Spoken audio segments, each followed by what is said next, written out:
Hi, Bruce. Hi, Kerri. Great to have you here. Yeah, this is a fun talk we're gonna have, I think. I'm really looking forward to it. Yep, Let's start off with how we met. Do you want to talk to viewers about how we met and the nature of our relationship?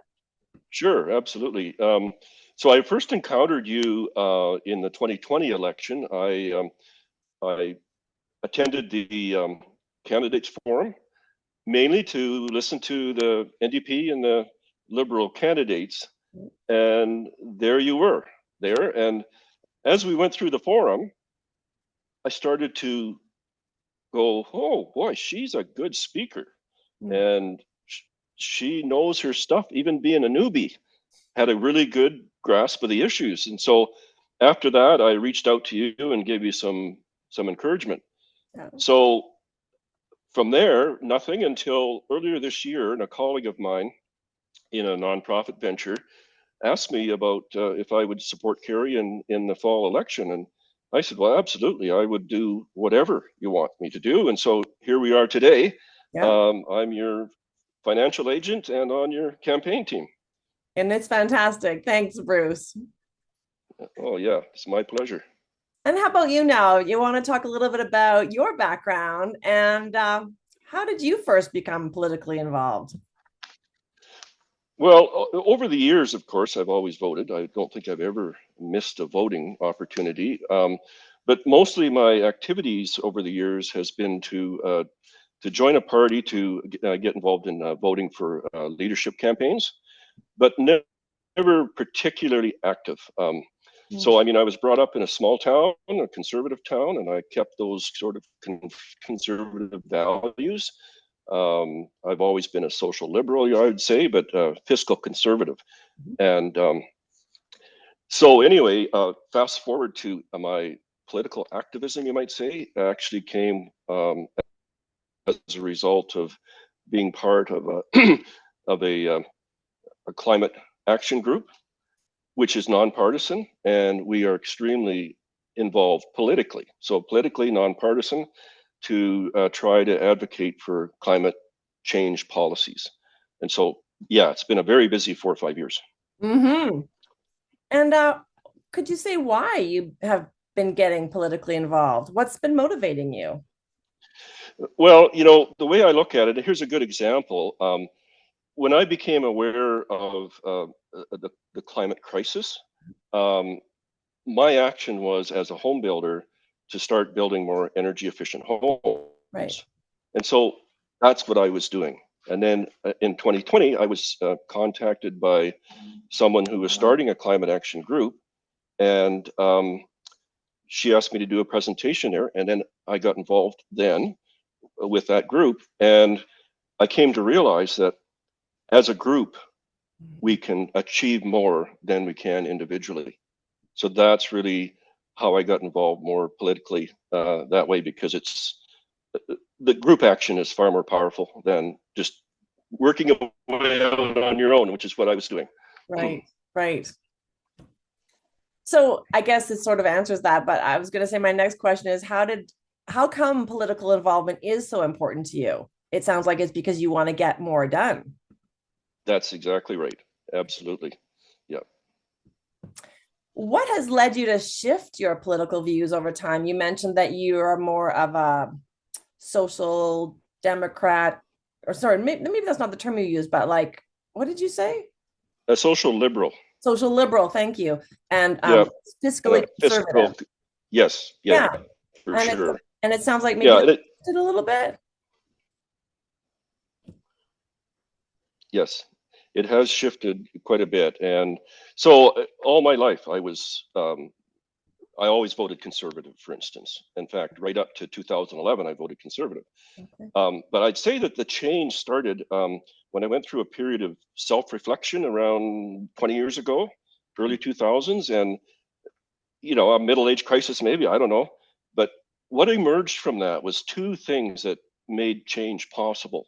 Um, One was the fact that I decided that every view that I have would be evidence-based. Oh, And the other thing that I committed to was to be a lifelong learner. Mm. And those are the two things that really enable someone to change, Mhm. to take a look at other viewpoints, analyze them, see if they make sense, see if they're real. And if it's better than what my current position is, I'm happy to change. Change. So yeah, Right. absolutely. So that was really the basic part of it. And on a political basis, um, I started to realize that fiscal conservatism was not really the best for the economy. Hmm. It sounds good, but the data says that in the U.S. The economy has always done better under Democrats than under Republicans, and really, there's reasons for that. So that started to shift me. But one of the things that really shifted me away was what I could see was a sort of a streak of authoritarianism arising in the conservative movement in Canada. Hmm. Started with the Reform Party in the 90s, and then what really got me was the Bill C-51 around 2011.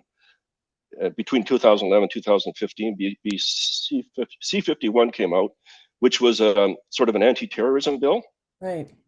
and it was pretty brutal, I thought. And there was a few things in there that I just couldn't accept, Mm. and one was that you could, if you had a citizenship of another country, you could get deported. Well, I happen to be a dual citizen with the U.S. Okay. And but I was born and raised here. I'm Canadian, and they could deport me to a Right. country I've never lived in. Right. So, boy, that's pretty brutal stuff. So that was 2011 was the last time I voted for conservatives because I could see that streak, and now it's even far more evident. This sort of authoritarian Right. streak that we see in the conservative movement. So, going back there is probably very, very difficult. And so, really, I became sort of nonpartisan, and I'm still have the nonpartisan streak. So, but I'm able to examine all platforms, all ideas, and accept or reject based on the value I see. And not well, and that your value is aligned with this idea of evidence and proof. You used the term evidence based earlier, so it looks to me like you probably, I'm guessing, you look at the different platforms and you think which one is rooted in evidence.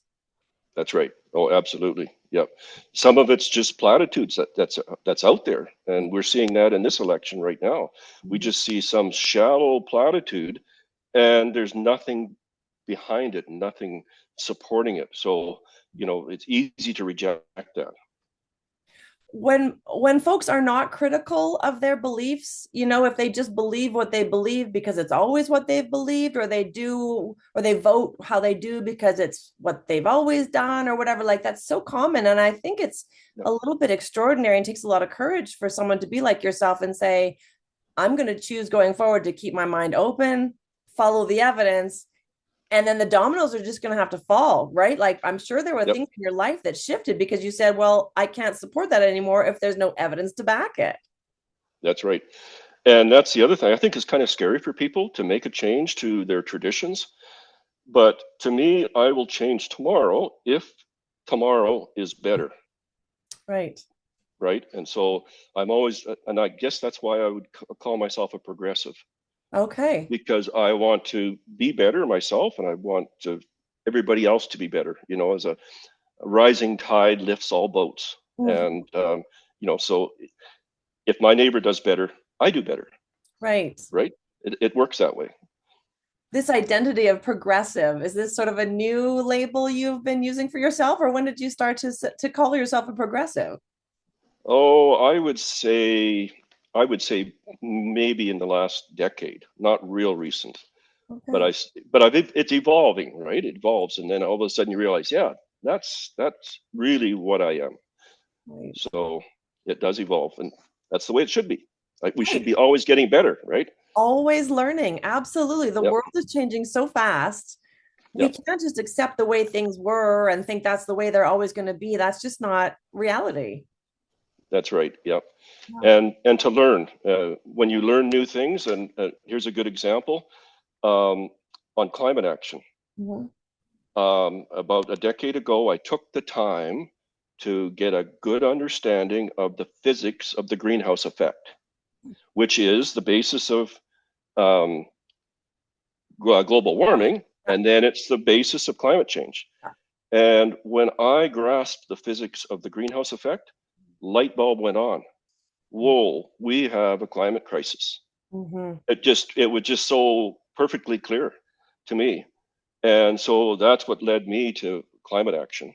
Right. Um, because yeah, The it, evidence it's was a there. fact. Yeah. Yeah, it's a fact. Yeah, right. So how have you come to align yourself? And I know you said nonpartisan earlier, so don't let me put words in your mouth. Please correct me if I'm wrong, but how have you come to align yourself with the BC Green Party? Like, how do you see your values aligning with green values? Well, there's the six principles that the Greens have across the world, and I don't have a problem with any of them. So I'm quite comfortable with all six of them. We've talked a lot about evidence-based, and that's one of the things I really like about the Green Party is that the Green Party is quite science-based, logical, rational, and evidence-based. That totally aligns with my personality in the last 15 years. And your So that logical aligns. brain. You have a logical brain. I Yes, think, yeah, right, yeah, more than your person.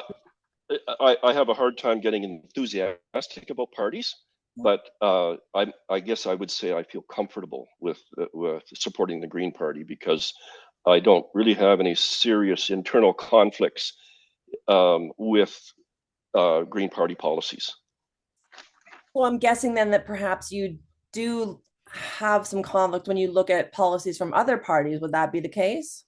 Oh yeah, absolutely, absolutely. But you know, in this particular election, the Green Party of BC owns the climate action part of the spectrum. Right. That seems to be more or less abandoned by the other ones, and the Green Yeah. Party is the only one. And so I'm very enthusiastic about that. Yeah. At this point, you're right. The other parties have definitely shifted around, especially when it Yep, comes to talk of the carbon tax, yep, which of course yep. was originally like a BC Liberal idea. Oh yeah, and it's a very Yeah. conservative answer to carbon pollution, Mhm. for sure. But I mean, I love the Green Party of BC's policy, and that is shifting the burden of the carbon tax away from consumers and onto the actual polluters. Right. And so the Green Party, I think, is the only party that can objectively offer a lower carbon tax to consumers without the approval of the federal government. Right. The other two parties are saying, "Oh, we'll scrap it," but they can't scrap it because it's federal. So the only way that they can is if the feds scrap it. Right. And then there's So this massive shift in the wrong direction. absolutely, yeah, yeah. But it's a just a brilliant idea to shift away from the consumer carbon tax and put the tax on to the actual polluters. Mhm. And it's again, it's totally logical, rational. Mhm. I like the rational and logical myself. Yeah, That's important to me. right. Yep. Yep. So could you tell voters or viewers why you're planning to vote for me, Kerri Wall, in the election on October 19th? Well, the short answer is that in this electoral district, you're the best candidate. You would have you're the best one to advocate for us here in Kootenay Rockies. You're high energy. You're well spoken. People people listen to you because you can speak in such a way that they hear. Um, just as that advocate for us here, I know you would be a strong advocate. Um, and in particular, if there was a minority government and you're one of our MLAs, you will have significant amount of influence in Victoria. That could be exciting. Hmm. Something I've been thinking about along those lines more recently is this idea that the main parties that are vying for power, and the Conservatives, even though they're a newer party, I'm going to say that they're a little bit They've been around for a while simply because John Rustad has been an MLA for a long time, for decades. He's been in, he's had a ministerial positions. There's, even though the conservative movement is sort of new, I feel like the base of that party is still old in a way. Like that's been around for a while. It's, It's to me, it's part of the status quo. Would that be accurate? Oh, I would say it's worse than status quo. It's regressive. Regressive. Okay, right. Yes. So I've been thinking about Yeah. this, the regressive sort of forces that keep the government flipping sort of from one to the other, this antagonistic view of like they want to pull power away from one party and pull it back to the other party. And they're kind of in this power tug of war where they're not actually looking at the issues or really how to best serve British Columbians. And that I think when voters vote for one of those parties, they are giving a thumbs up to that system. They're basically saying, we're good with the tug of war. We're good with the power fight. Like, you keep doing this back and forth. We are voting for that to continue.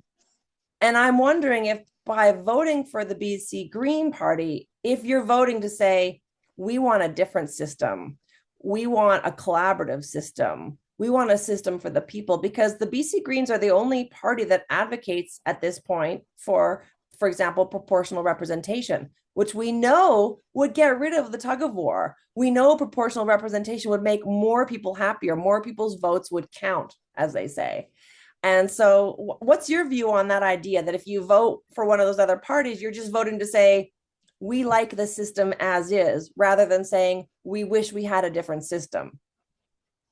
Well, yeah, for sure. I mean, it's traditional that there's this combative type of hostile relationship between the government and the opposition, and really, as an opposition, they should be being constructive Right. rather than destructive, and that almost seems like it just goes on and on and on, and that doesn't help.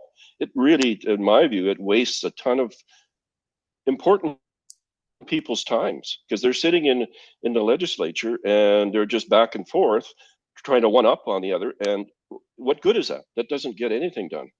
And so yeah, I mean, I think that a proportional representation type of system, or even a ranked ballot system, I think would give us a better result.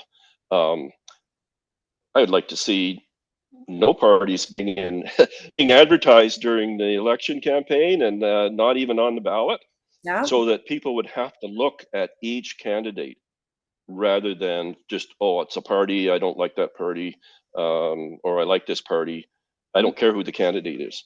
But if the parties were kept off the ballot and kept out of the advertising, people would say, okay, who is Kerri and what's she really, what's she really about? And they put more focus on the candidate.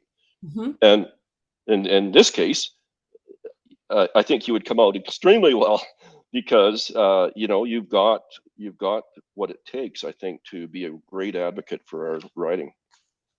Thanks, Bruce. And even just what you said there about taking the parties off the ballot, having it maybe be more like municipal elections where there largely are no parties, Yes. except for maybe in Vancouver they have some.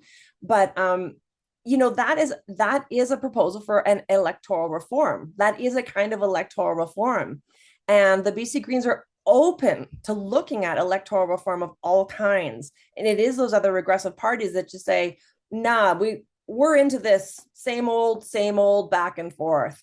And I love the creativity about that. When you said that system, that combative system, it wastes time and energy and money, that's really true. But what I felt in my heart when you said that, I thought it also destroys people's lives because so many people depend on these services working well. Healthcare needs to work well for people. People lose their lives when healthcare doesn't work well. Children who've been apprehended by the Ministry of Children and Family Development, for example, like they lose their lives when these systems don't work well. And I wish voters understood more that it's more than just a pageant in the legislature of people, fighting. It's actually like holding back government services that could make all our lives better. Yep. Yep. Everybody in that legislature should be offering better ideas.